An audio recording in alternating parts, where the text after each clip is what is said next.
Pernah kepikiran nggak gimana sih cara kita memahami dunia di sekitar kita?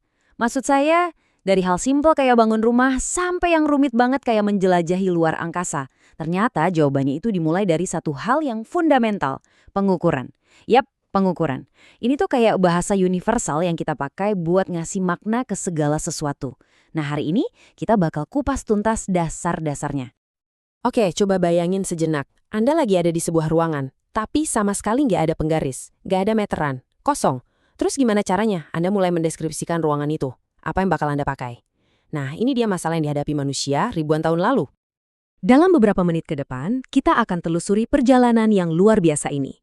Kita bakal mulai dari alat ukur paling dasar, yaitu tubuh kita sendiri, dan terus bergerak sampai ke hukum-hukum fundamental yang mengatur ruang. Oke, mari kita mulai mengukur. Jadi naluri pertama manusia waktu dihadapkan sama kebutuhan buat mengukur, ya pakai apa yang selalu kita bawa kemana-mana? Tubuh kita. Inilah titik awal dari semua cerita tentang pengukuran. Jengkal, hasta, depa, ini semua adalah satuan-satuan yang intuitif dan alami banget kan?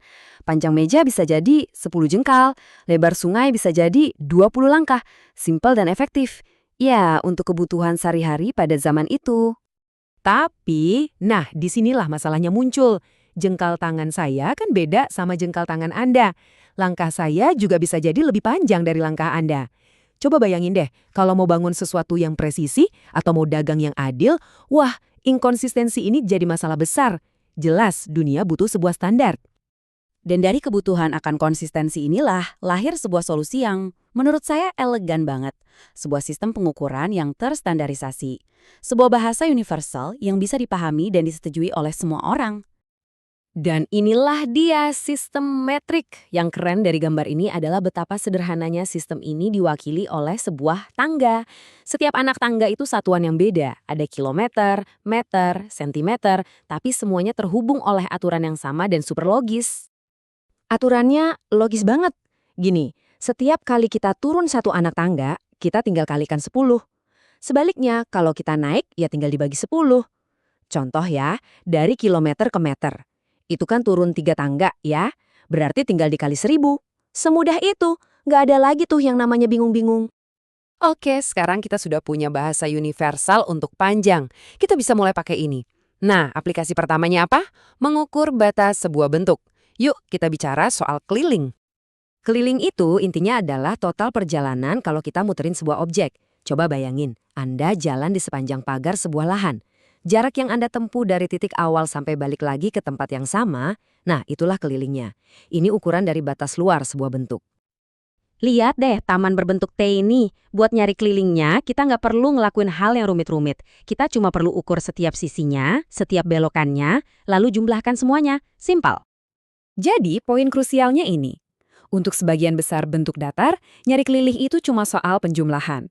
Ini adalah penerapan langsung pertama dari kemampuan kita buat mengukur panjang secara konsisten. Tadi kita sudah ukur pagarnya. Tapi gimana dengan tanah di dalamnya? Pertanyaan logis berikutnya adalah, seberapa banyak sih ruang yang ditempati sebuah bentuk? Nah, disinilah kita beralih dari garis ke permukaan, dari keliling ke luas. Luas itu ukuran ruang di dalam keliling. Jadi kalau keliling itu pagarnya, maka luas adalah seluruh tanah yang ada di dalam pagar itu. Konsep ini ada di mana-mana loh, mulai dari berapa banyak cat yang kita butuhin buat dinding, sampai luas sebuah apartemen. Terus, gimana cara kita mengukur luas benda dengan bentuk yang aneh, yang nggak beraturan kayak daun ini? Cara paling gampang dan intuitif adalah dengan menaruh kertas berpetak di atasnya, terus hitung deh berapa banyak kotak yang ketutupan. Ini mengubah masalah yang tadinya kompleks jadi tugas yang sederhana, menghitung. Dan ini cerdas banget dan nunjukin kekuatan dari pemahaman soal luas. Lihat jajar genjang ini. Kelihatannya susah ya diukur, tapi kalau kita potong segitiga dari satu sisi dan kita pindahin ke sisi lain, dia berubah jadi persegi panjang yang sempurna. Luasnya nggak berubah loh, tapi sekarang jadi gampang banget dihitung, tinggal alas kali tinggi. Apa yang baru aja kita lihat dengan jajar genjang tadi, membawa kita ke sebuah ide yang jauh lebih dalam dan lebih fundamental. Ternyata, ada aturan-aturan tak terlihat yang mengatur panjang dan luas, bahkan ketika bentuknya berubah-ubah.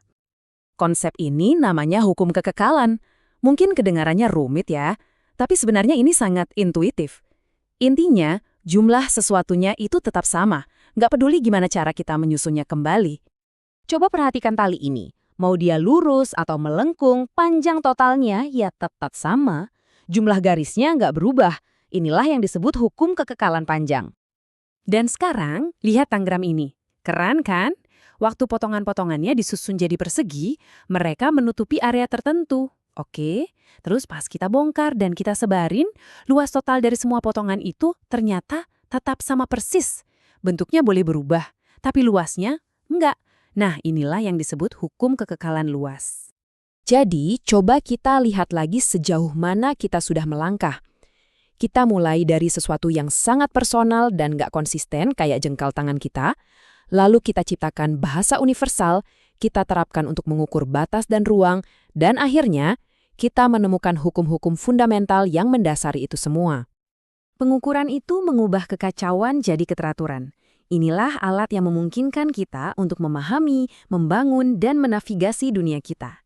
Jadi, pertanyaan terakhirnya adalah, setelah melihat gimana semua ini bekerja, kira-kira apa nih hal berikutnya di sekitar Anda yang akan Anda lihat dengan mata seorang pengukur?